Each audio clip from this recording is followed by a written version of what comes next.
morning friends, welcome in the lecture number 3 of halogen derivatives. Dear students, in the last lecture we have seen the definition of the halogen derivatives as well as we have seen the classification of the halogen derivatives.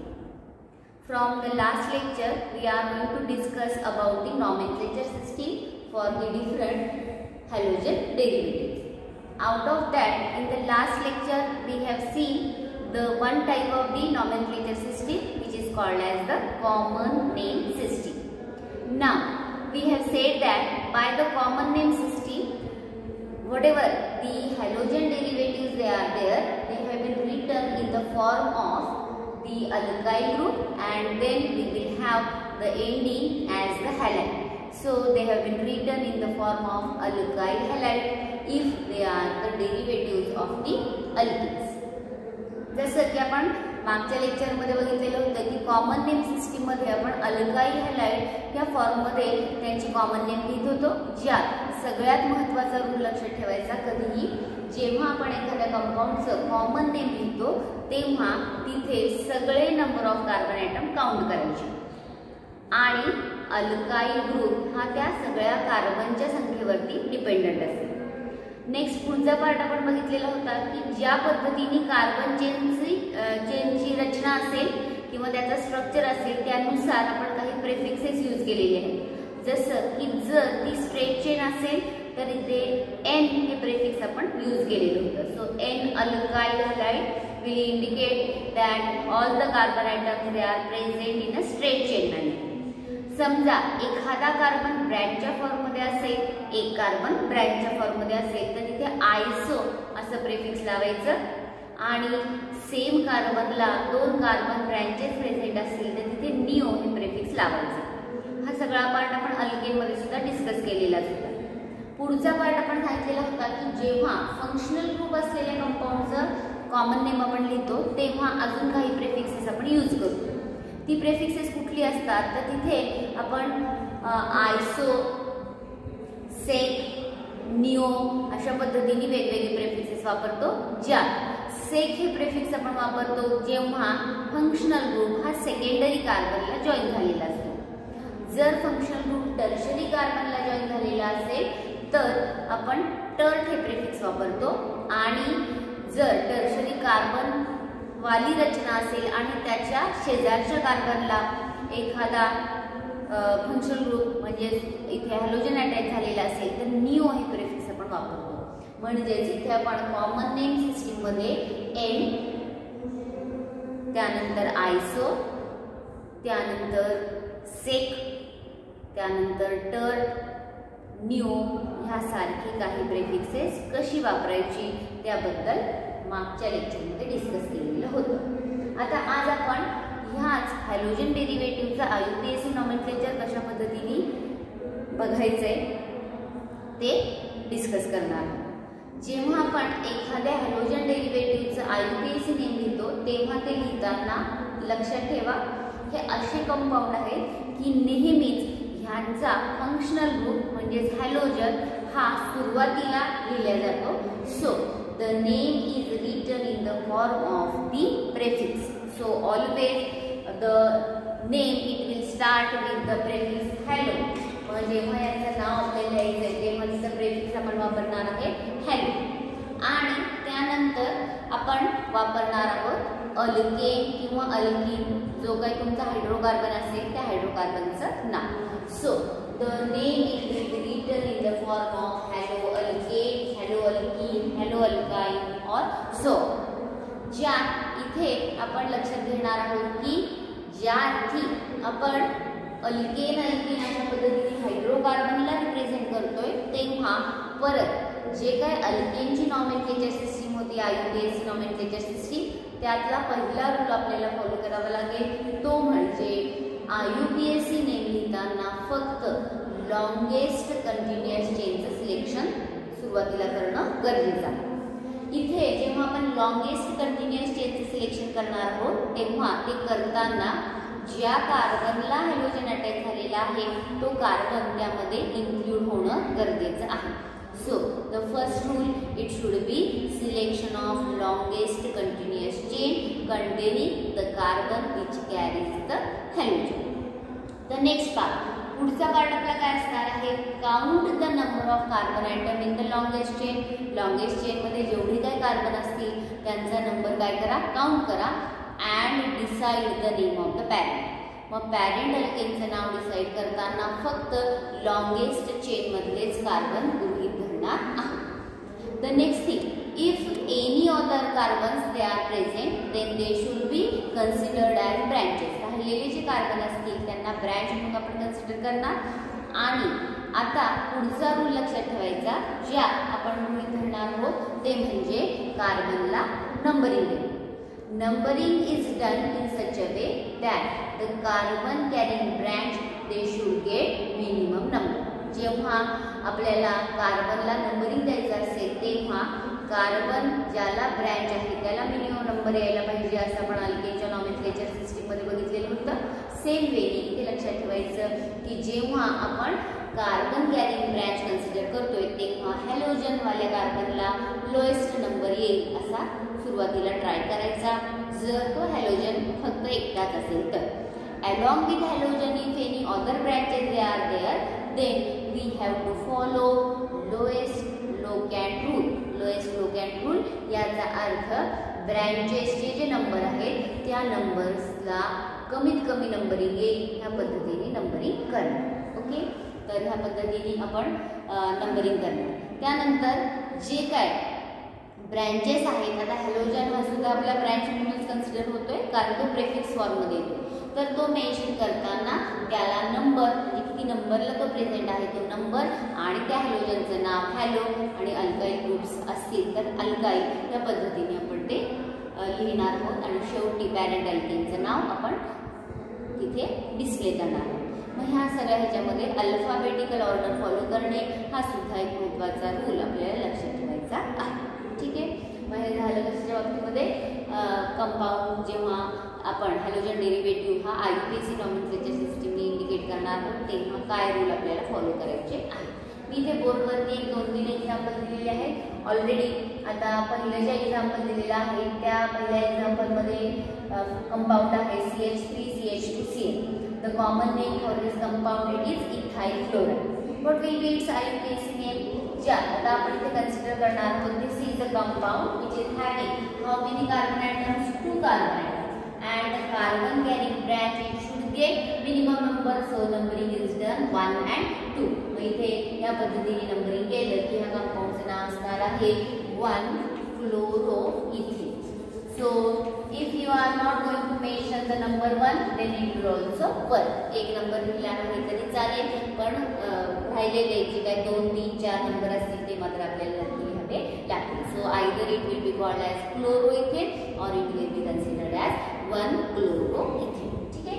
Next आता पुढचा हा जो compound आहे त्या compound मध्ये एकूण किती carbon दिसतात आपल्याला? 3 कार्बन दिसतात. So as it is having 3 carbon atom we will call it as propyl bromide. आपण ह्याला काय म्हणणार आहे कॉमन नेम सिस्टीम मध्ये propyl bromide.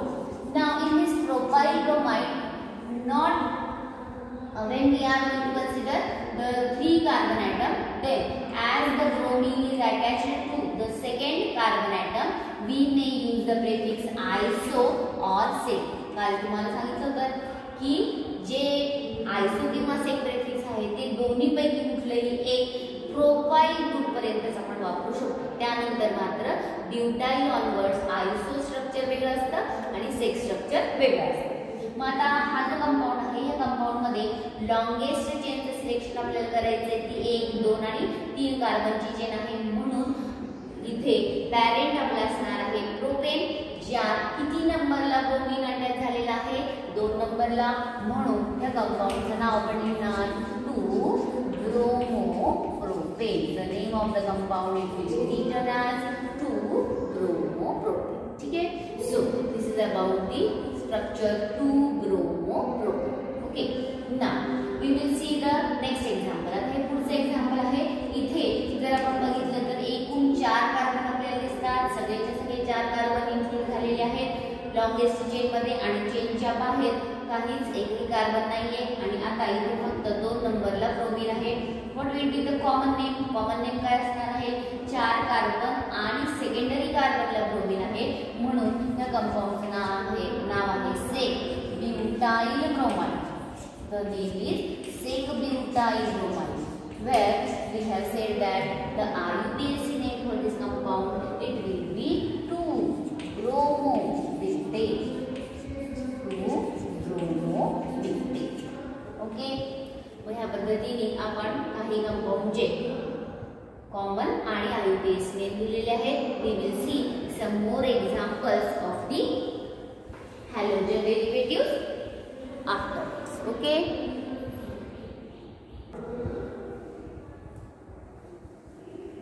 Now see, I have written some more examples. आता इथे हे जे 4th एक्झाम्पल आपण घेतलेलं आहे, त्या एक्झाम्पल मध्ये एकूण कार्बनची संख्या आहे 1, 2, 3 आणि 4. लॉंगेस्ट चेनचं सिलेक्शन करताना इथे 1, 2, 3, 4 सरळ जाता येईल, 1, 2, 3, 4 असं पण येता येईल, 1, 2, 3 असं पण येता येईल. मग इथे 4 कार्बनची लॉंगेस्ट चेन आपण घेतली तरी सगळ्या बाजूने मोजून सुद्धा हा जो कार्बन आहे तो नेहमीच कुठल्या फॉर्म मध्ये राहतोय? ब्रँचच्या फॉर्म मध्ये राहतो. मग ह्या कंपाऊंडच्या बाबतीमध्ये ह्याचं जर का आपल्याला कॉमन नेम लिहायचं असेल तर ते कॉमन नेम असणार आहे एकूण कार्बनची संख्या आहे 5. कार्बनची संख्या आहे 5, म्हणून तो झाला पेंटाइल आयोडाइड. आणि एक कार्बन ब्रँचच्या फॉर्म मध्ये आहे म्हणून त्याला आपण म्हणणार isopentyl iodide. The common name for this compound is isopentyl iodide. But what will be the IUPAC name? आता IUPAC नेम ह्याचं काय होणार आहे? तर इथे एक ब्रँच आहे मिथाइल आणि आपल्याला ह्याचं पण रेफरन्स लिहायचंय, ते म्हणजे काय लिहायचंय? आयोडाइड. ना दी 2 पॉसिबिलिटीज आर देयर. आता समजा आपण ह्या पद्धतीने नंबरिंग केलं तर मिथाइल ब्रँच येते 3 नंबरला आणि आयोडो ग्रुप येतो 1 नंबरच्या कार्बनला. Whereas जर मी उलटी नंबरिंग केली तर इथे ब्रँच किती नंबरला येते? 2 नंबरला मिथाइल ब्रँच आणि आयोडो ग्रुप किती नंबरला येतो? 4 number. Now which should be the correct numbering? आता इथे नंबरिंग कोणती करेक्ट करायची? तर मी तुम्हाला सांगितलं होतं की जेव्हा एकापेक्षा जास्त ब्रँचेस तुम्हाला दिसतात तेव्हा आपल्याला तोच जुना रूल अप्लाय करायचा आहे, लोएस्ट लोकॅन्ड रूल. म्हणजेच त्या ब्रँचेसच्या नंबरची बेरीज. सो सम आपल्याला करायचे आहे. जसं की मी लेफ्ट टू राईट जर गेले, लेफ्ट टू राईट, तर एक ब्रँच येते 2 नंबरला आणि दुसरी ब्रँच येते 4 नंबरला. So 2 and 4 this will be 6. Whereas if I am going to number it from the right hand side, then we are having one branch at 1 number and the another one at 3 number. So 1 plus 3, that will be 4. So the lowest locant rule tells us that the numbering it should be 1 and 3. So here the numbering it should be from right to left. मग ही numbering पाहिजे right to left. म्हणजेच ज्याला iodine attach झालेला आहे त्या कार्बनला 1 number, इथे 2, इथे 3 आणि इथे किती नंबर द्यावा लागेल? 4 नंबर द्यावा लागेल. Now what will be the name? आता इथे मिथाइल एक आहे आणि आयोडो एक आहे. तर आयोडो आणि मिथाइल या दोघांना अल्फाबेटिकल जर का आपण कन्सिडर केलं तर iodo it comes prior. So I will write it as 1 iodo. Then I will write 3 methyl and what is the parent? As it is containing 4 carbon atom, the name of the parent is butane. So this is 1 iodo 3 methyl butane. Okay. Now the next compound. आता हा जो compound आहे ह्या compound मध्ये एकूण 3 carbon longest chain मध्ये आहे. हा चौथा एक कार्बन आहे आणि हा ब्रोमीन आहे. तर अशा पद्धतीची अरेंजमेंट जेव्हा आपण बघितली तेव्हा कॉमन नेम लिहिताना काल मी सांगितलेलं होतं the type of the carbon atom it is a tertiary carbon. So the name for this compound, common name for this compound, it was written as tert butyl bromide. Tert butyl bromide. But what about the IUPAC name? IUPAC नेमच्या बाबतीत जर आपण बघितलं तर मात्र longest chain इथे फक्त 3 कार्बनची येते, म्हणजेच पॅरेंट अल्केन झाला propane. Now in this propane we are having the one branch methyl at carbon number 2 and another branch bromine at carbon number 2 ज्यापैकी पहिल्यांदा आपल्याला ब्रोमो मेन्शन करावं लागेल. So this is 2 bromo 2 methyl propane. 2 bromo 2 methyl propane. Okay. Now the last example. आता हे शेवटचं example आहे ज्या ह्या पद्धतीने ते स्ट्रक्चर दिलेलं आहे किंवा कधी कधी हा पण ग्रुप ब्रॅकेट मध्ये टाकून तुम्हाला ते नाव विचारलेलं असेल. अशा पद्धतीचे स्ट्रक्चर जर असेल तर ते लिहिताना 1 CH2 group is repeated for how many times? 3 times. So 1 2 3 4, then 5 and 6. 1 2 3 1 2 3 4 5 and 6. इथे एकूण किती कार्बनची चेन झालेली आहे? 6 कार्बनची ती चेन झाली. आता 6 कार्बनची ही चेन झाल्यानंतर ह्या कंपाऊंडचं कॉमन नेम आपण काय लिहिणार? रेदर. आता सगळे मिळून समजा 7 असतील तर काय प्रेफिक्स लिहिणार? स्टिक लिहिणार का आयसो लिहिणार? तर इथे कुठलेही प्रेफिक्स आपल्याला प्रॉपरली लिहिता येत नाही म्हणून या कंपाऊंडचं कॉमन नेम आपण लिहिणार नाही. We will write only the IUPAC. फक्त आपण त्याचा IUPAC लिहू. आता 1 ते 6 अशा पद्धतीने जर का आपल्याला 6 कार्बन लॉंगेस्ट चेन मध्ये दिसत असतील तर ऑब्वियसली नंबरिंग आपल्याला करावी लागेल राईट हँड साइड पासून start. So you are having total 6 carbon atoms, so the parent will be hexane and again we are having 2 branches at carbon number 2 only. So this is 2 chloro 2 methyl 2 chloro 2 methyl hexane. Okay, 2 chloro 2 methyl hexane. This will be its IUPAC name. Got it? Now we will see some more examples. Now see some of the names. I will again explain. इथे आता 2 functional group आलेले आहेत. This is derivative of alkene. This is 1 chloro 1 2 3 and 4 but2ene. So the name it will be 1 chloro but2ene. 1 chloro but2ene. In this next example we are having in all 4 carbon atom, but the chlorine it is repeated for 2 times, so we will write it as 2,3 dichloro. 2,3 dichlorobutane. 2,3 dichlorobutane. Okay. आता हे example नीट लक्ष द्या. This is a benzene ring to which we have CH2Br. त्याला पण ह्याला बेन्झाइलिक हॅलाइड्स असं म्हटलेलं होतं. आता हे जे बेन्झाइलिक ग्रुप्स असतात त्यांच्या बाबतीत लक्षात ठेवायचं, जेव्हा आपण ओपन चेन आणि बेन्झीनची रिंग या दोघांचं कंपॅरिझन करतो तेव्हा लक्षात ठेवायचं always if the functional group is attached to the open chain then this is the parent. हा झाला parent. So the parent it will be bromomethane. parent काय असला bromomethane, whereas we are having one phenyl branch also. इथे एक phenyl branch पण आहे म्हणून मग इथे आपण त्याचं नाव लिहिताना लिहिणार 1 ब्रोमो किंवा नुसतं ब्रोमो 1 phenyl methane.